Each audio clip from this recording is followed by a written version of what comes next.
እንኳን ደስ ያላችሁ የአንዶዴ ቅዱስ ገብርኤል ከ13 ዓመት ድካም በኋላ ነገ ግንቦት 24 ይመረቃል።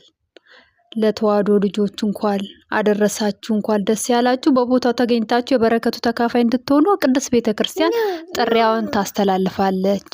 አንዶዴ ቅዱስ ገብርኤል የመልአኩ የቅዱስ ገብርኤል ግንቦት 24 ይመረቃል። ሁላችሁም እንዳቀሩ እንኳን ደስ ያላችሁ።